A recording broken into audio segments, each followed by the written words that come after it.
Oi pessoal, meu nome é Erika, sou psicóloga e hoje vim falar um pouquinho com vocês quando dar conta de tudo vira ansiedade.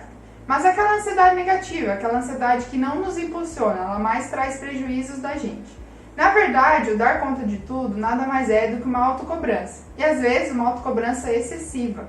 A autocobrança ela não é ruim pra gente, quer dizer algo muito positivo de nós, né? Que a gente quer conquistar coisas boas pra gente. Mas quando isso vem de forma excessiva, acaba prejudicando. Eu já falei sobre isso em outros vídeos no canal, então se você ainda não viu, dá uma olhadinha lá.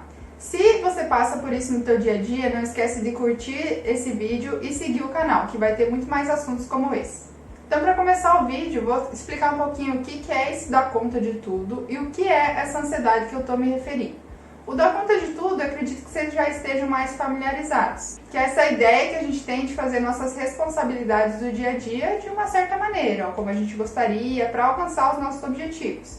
E aí entra trabalho, entra relacionamentos, amizades, família, cuidados com a casa, cuidados consigo mesmo, enfim, tudo isso que a gente quer dar conta no dia a dia de fato, né? E a ansiedade que eu estou me referindo nesse vídeo já é aquela ansiedade um pouco mais negativa. Se a gente for parar para pensar, o sentimento de ansiedade ele é muito positivo para nós no dia a dia. A ansiedade é esse sentimento de estado de alerta, de que você precisa de fato pensar nas coisas futuras, nas suas responsabilidades e o que você precisa fazer hoje para dar conta. Então ela ajuda muito. Mas quando ela passa a ser níveis maiores, ela já te traz mais prejuízos. Ela te paralisa, ela te traz dificuldade para dormir, dificuldade às vezes para se concentrar, para saber qual que é a prioridade, qual que é o foco.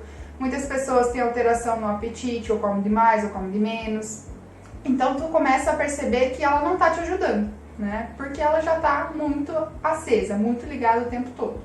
Tá, e quando que essas coisas se relacionam? Quando que o dar conta de tudo vira essa ansiedade negativa? Muito provavelmente é quando a pessoa quer dar conta de tudo, o tempo todo, em todas as coisas. Então vamos pegar um exemplo aqui de um empresário que tem algumas lojas, enfim, vai precisar manejar tudo isso. O empresário, se ele tiver essa autocobrança exagerada, quiser dar conta de tudo o tempo todo, vai causar ansiedade. Então pode acontecer alguns imprevistos na loja dele, de um funcionário não ir trabalhar, a máquina de cartão não passar, dar problema no computador, na internet, e ele começar a ter mais ansiedade por conta disso. Por que ele tem ansiedade? Nessa lógica que a gente está falando, ele vai ter ansiedade porque na cabeça dele, né, o sentimento que ele tem, ele precisa dar conta de tudo, de todas as coisas, o tempo todo, que a perfeição que sai a loja dele é responsabilidade total dele, mesmo para aquilo que ele não pode controlar.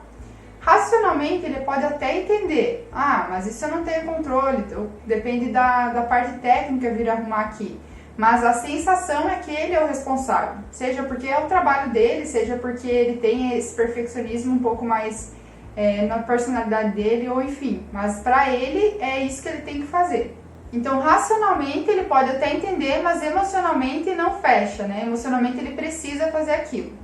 E muitas vezes ele vai precisar fazer aquilo porque pode ser que ele pense que se ele não fizer aquilo vai dizer algo ruim dele.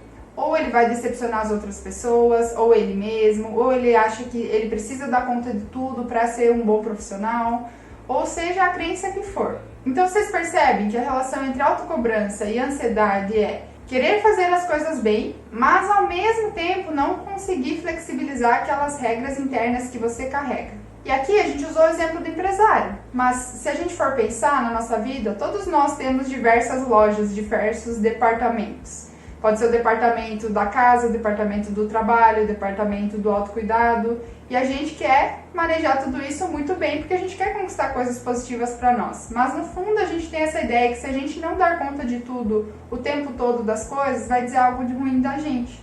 Então a gente vai ter que começar a flexibilizar tudo isso. Claro que aqui eu estou falando de aspectos mais internos nossos que podem refletir nessa ansiedade. Vão ter ambientes, principalmente se a gente pensar assim nas corporações, que vão exigir mais das pessoas do que outros ambientes, seja pela sobrecarga de trabalho, prazos apertados ou enfim. Mas o que cabe a nós, o que a gente pode mudar é o que eu vou estar refletindo aqui com vocês nesse vídeo. Então, pensando um pouquinho em como lidar com tudo isso, um primeiro ponto-chave é você pensar. Você tem essas regras internas dentro de ti também? e começar a flexibilizar isso, saber que você não precisa dar conta de tudo o tempo todo e que isso, se você não der conta, não quer dizer algo ruim de ti. É você se permitir se conectar com um lado um pouco mais humano, né? Saber que você tem limites, que você precisa respeitar eles, que você vai precisar estabelecer prioridades no seu dia a dia. E um segundo ponto importante para a gente pensar juntos é quando começar a parecer que tudo está saindo fora do teu controle, tu trazer a tua racionalidade para a ação. É hora de priorizar, é hora de escrever o que você precisa fazer, é hora de estabelecer limites, seja esses limites para você mesmo, vou fazer tais atividades e vai ser isso que é para hoje, é o que dá. Seja esse limite para outras pessoas, falando que você está sobrecarregado, pedir ajuda. Às vezes é se permitir delegar aquelas tarefas e saber que não vai ser feito do teu jeito e tá tudo bem. Uma coisa mais prática mesmo para você tentar barrar que a ansiedade, né, ultrapasse, para você trazer um pouquinho mais de controle. E claro que aqui a gente está falando dos tópicos iniciais, né, para você refletir, para você pensar como que você faz aí no seu dia a dia. Mas a ansiedade, ela acaba sendo um mundo e a terapia pode te ajudar muito nesse controle, a entender quais são os principais gatilhos, como fazer esse controle de modo mais assertivo, como trazer esse limiar da ansiedade, né, para um nível mais saudável. A terapia é um caso muito mais individualizado, a gente consegue pegar exemplos do teu dia a dia muito concretos, consigo analisar junto contigo o que aconteceu, o que você pensou, o que isso sentiu, o que isso tem a ver com a tua história de vida. Então é um outro funcionamento. Claro que esse vídeo serve para você refletir, mas se quiser trabalhar isso mais a fundo, a terapia é o caminho principal. Então eu espero que tenha te ajudado de alguma forma. Pode comentar, pode me procurar, vamos conversar mais sobre isso. Fica ligado nos próximos vídeos. Te vejo na próxima. Até!